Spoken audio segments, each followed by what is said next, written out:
Someone collapses. Their heart has stopped beating. What do you do? The first task of first aid is to get the heart started again.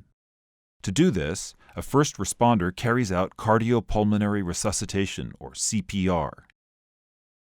Manual CPR uses chest compressions, either with or without mouth-to-mouth resuscitation. In addition, paramedics and doctors may use a defibrillator that delivers electric shocks to restart the heartbeat.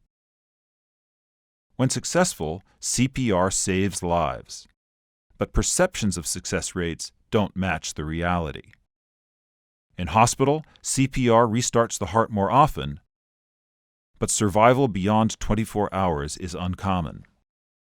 Meanwhile, in nursing homes, survival 30 days after CPR is extremely rare. CPR is rightly taught on first aid courses because it does save lives. However, it's important to understand its limits.